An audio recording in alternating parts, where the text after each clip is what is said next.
분명히 하나님이 사랑하는 자에게 주시는 선물이 잠이긴 한데 그 잠이 때로는 하나님의 책망의 사유가 될 수 있다는 것 또한 생각하게 하는 대목이죠. 그렇다면 잠자는 것 자체가 문제는 아니에요. 그죠? 또 잠을 많이 자는 것 자체도 그 자체가 문제가 되는 것은 아닙니다. 그럼에도 오늘 성경이 잠과 관련해서 지적하는 지점은 뭐예요? 그러면 잠이 많이 자는 것이 때로는 문제가 되지 않을 수도 있지만 많이 자는 것이 문제가 되는 경우도 있습니다. 그죠? 잠을 많이 자느냐 작게 자느냐 이것이 지금 본질적인 문제는 아니에요. 작게 잔다고 안 게으른 거고 많이 잔다고 게으른 것이냐? 그게 아니에요. 우리가 살다 보면 잠을 적게 자야 될 때도 있고 또 잠을 푹 자야 될 때도 있어요. 그런데 성경은 오늘 많이 자는 것을 자꾸 자려고 하는 것을 뭘로 연결을 시켜요? 게으름으로 연결시키고 그것은 하나님 우리를 책망하시고 꾸짖는 사유가 된다라는 것을 생각할 때 그럼 뭐가 문제일까요? 잠을 많이 자냐 작게 자냐가 문제가 아니에요. 때로는 많이 자는 것도 문제가 안 될 수가 있어요. 그러면 뭐가 문제예요? 잠을 자려는 이유가 문제예요. 그죠? 잠을 많이 자고 작게 자는 게 문제예요. 너는 왜 그렇게 많이 자? 아니에요. 그 사람의 어떤 체력이나 건강 문제 때문에 다른 사람보다 더 많은 잠을 요구하는 경우가 있습니다. 질환적인 측면이 있어요. 그런 거 가지고 상대적으로 너는 몇 시간 자? 나는 하루에 5시간 자. 나는 10시간 자는데? 그럼 10시간 자는 사람 무조건 잘못한 거냐? 꼭 그렇게 볼 수는 없어요. 그럼에도 불구하고 성경이 꾸짖는 지점은 뭐냐? 자려는 이유예요. 물론 우리가 한때 너무 어떤 일에 인해서 집중하고 우리가 몰입한 나머지 잠을 잘 못하거나 또 여러 가지 질병으로 해서 불면증에 시달리거나 그래가지고 이렇게 충분한 잠을 자야 될 때도 있습니다. 그렇지만 많은 경우에 지나친 잠은 하나님 우리를 책망하시는 사유가 될 수 있다는 것을 우리는 경계해야 합니다. 두 가지 이유를 생각할 수 있어요. 첫째, 여기서 왜 잠이 문제가 되느냐? 첫째는 뭐예요? 그 잠을 자꾸 많이 자는 시간의 문제가 아니라 동기의 문제라는 거예요. 동기의 문제예요. 목적과 관련된 거예요. 여기서는 왜 자는 거예요? 왜 자꾸 자려고 하는 거죠? 여기서 자려는 거는 뭐예요? 귀찮음이에요. 귀찮음. 그냥 잠으로써 편함을 추구하는 거예요. 그죠? 편함을 추구하고 그죠? 자기의 몸이 뭐 이렇게 귀찮음이나 불편함이나 고단함이나 이런 것들을 싫어해서 그저 편하고 싶고 그저 쉬고 싶고 그저 안락하고 싶은 그런 것에 대한 하나님의 책망입니다.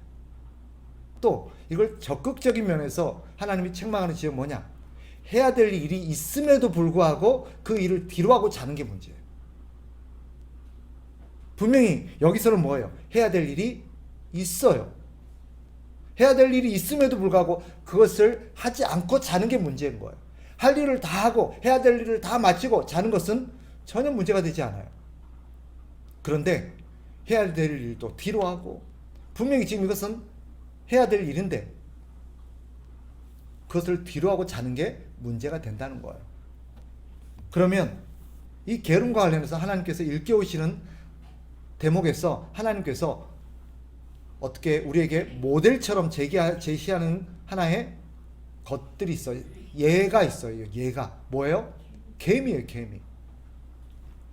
자, 7절을 보세요. 6절 게으른 자여 계미에게 가서 그가 하는 것을 보고 지혜를 얻으라. 그럼 도대체 계미가 어떻게 하는데요? 7절을 보세요. 계미는 두령도 없고 감독자도 없고 통치자도 없으되 먹을 것을 여름 동안에 예배하며 추수 때에 양식을 모으느니라. 자, 여기서 계미에게 배우라고 말하는 어떤 그 지점이 뭔 것 같으세요? 단순한 부지런함은 아니에요. 부지런함이 맞는데 두 가지예요. 첫째 뭐예요? 누가 시키나 안 시키나. 그죠? 감독자도 없고 두령도 없고 누가 이거 해라 저거 해라 시키지 않아도 자기가 해야 될 것을 뭔지를 정확하게 인식하고 있다는 거예요. 그럼 바꿔 말하면 게으름은 뭐예요? 뭐가 게으름이에요? 여러분, 우리가 게으름과 관련해서 지난번에도 말씀드린 적이 있는데 착각이 뭐냐? 아무것도 안 하는 걸 게으름이라고 생각하는 경우가 있어요. 집에서 아무것도 안 하고 물론 그것도 게으름이에요.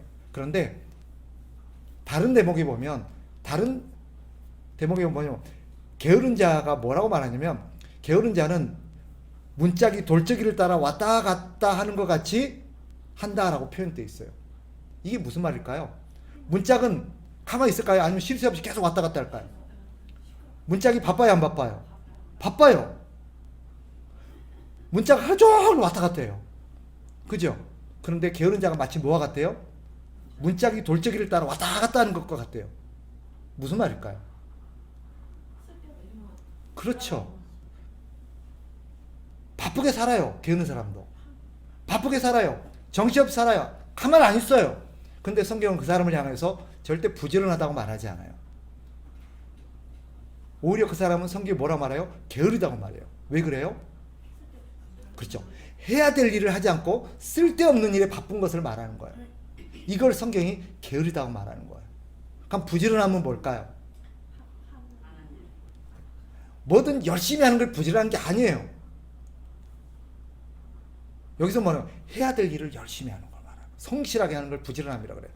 자, 봐봐요. 제가 지난번에도 말씀드렸죠. 학생이 아침부터 저녁까지 눈만 뜨면 하루 종일 한시도 안 쉬고 게임을 막 해요. 막. 부지런한 거예요? 뭐라고 말해요? 게으르다고 말해요. 애가 이렇게 말하면 내가 지금 얼마나 바쁜데 잠도 못 자고 지금 아침부터 꼭두 새벽부터 일어나고 지금 새벽까지 이거 하고 있는 이거 안 보여? 내가 얼마나 바쁜데 게으르다니. 왜 게으른 거예요?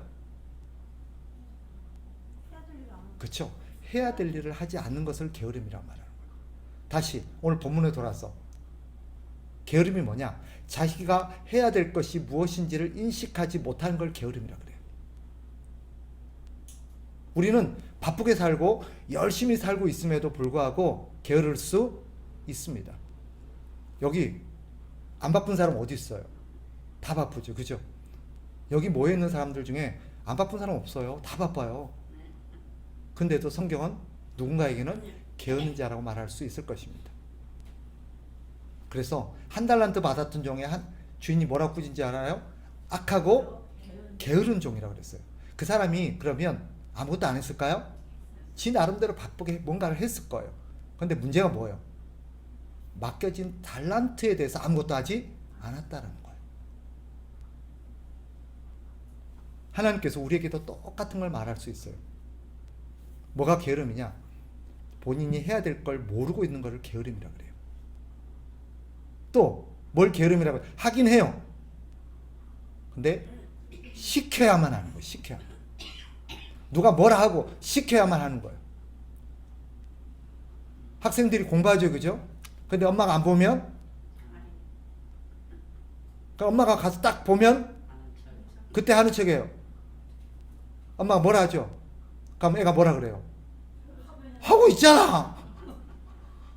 하는데 왜 그래? 엄마의 지적하는 지점은 뭐예요? 시켜야만 하냐? 꼭 시켜야만 하냐? 네 본분이 뭔데? 공부해야 될 학생이에요. 그죠? 뭐가 게으름이에요? 한다고 게으름이 아닌 게 아니라 시켜야만 하는 걸 게으름이라고 말하는 거예요. 오늘날 그런 면에서 게으른 성도들이 참 많아요. 게으른 성도가 어떤 성도예요? 첫째, 자기가 뭘 해야 될지를 모르고 다른 일에 바쁜 거예요. 두 번째, 뭐예요? 시켜야만 하는 거예요. 시켜야만. 안 시키면 안 하는 거예요. 자, 성도의 본분 중에 하나가 뭐예요? 그렇죠? 기도하는 거예요.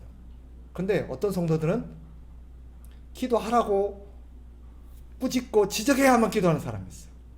그런 사람 뭐예요? 게으른 사람이에요. 또 어떤 사람 너무 바빠서 기도할 시간이 없어요. 너무 바쁘대요. 그런 사람이 역시 성경에 따르면 게으른 사람일 수 있어요. 바쁨에도 불구하고.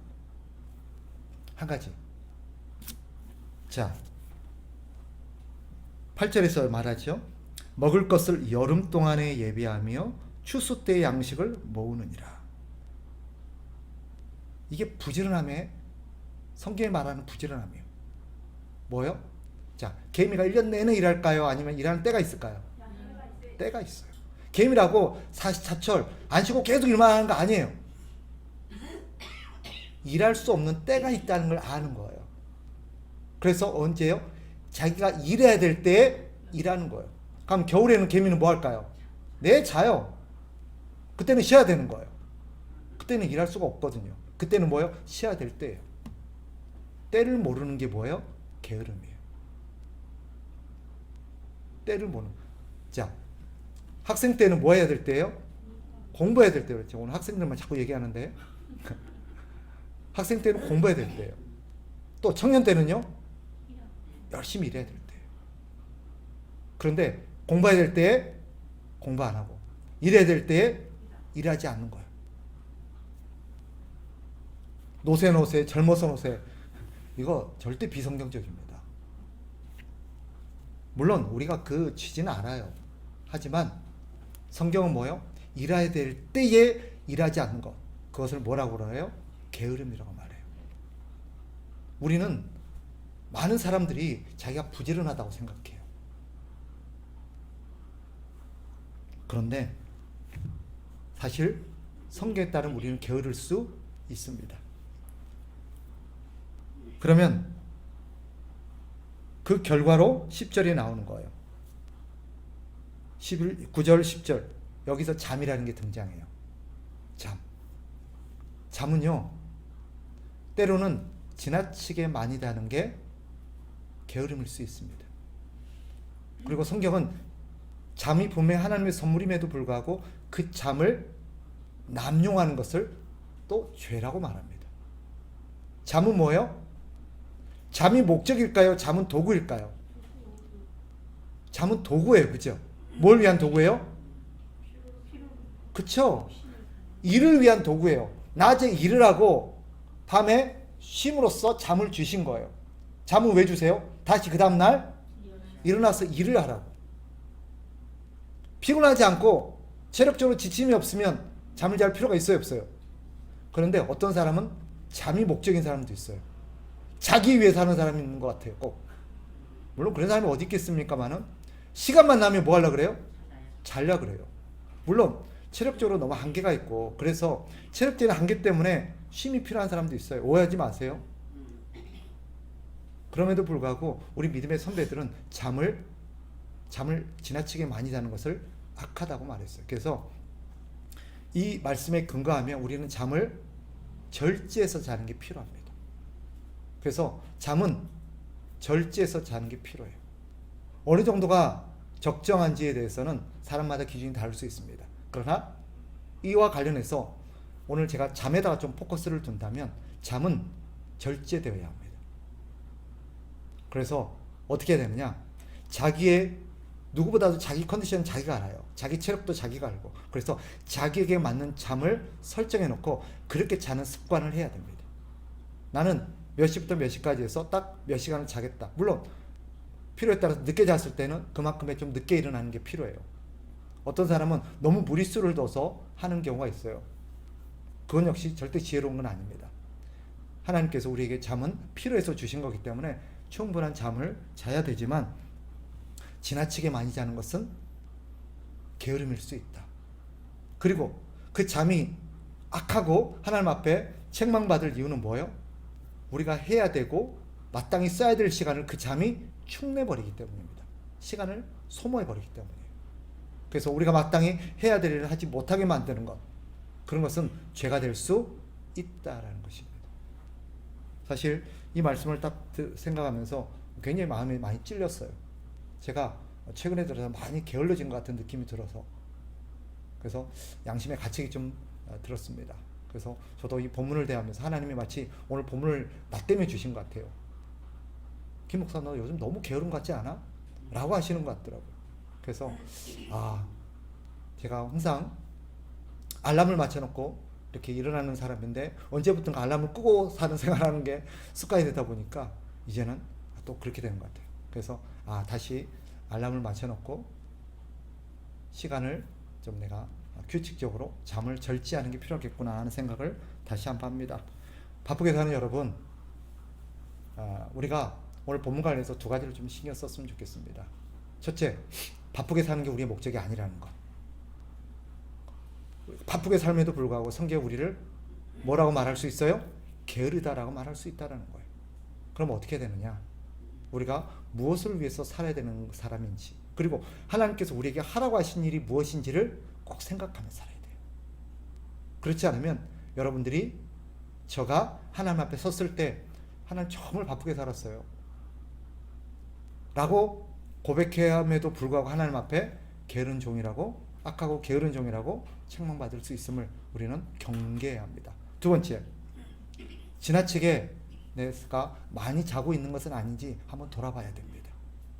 꼭 그렇게까지 안 자도 되는데 오늘날 현대인들에게 나타나는 중요한 특징 한 가지가 뭐냐면 건강염려증이라는 게 있습니다. 이것은 질환적인 측면으로 요즘 구별됩니다. 표현이 좀 그렇지만 정신질환으로, 건강정신질환으로 표현하더라고요.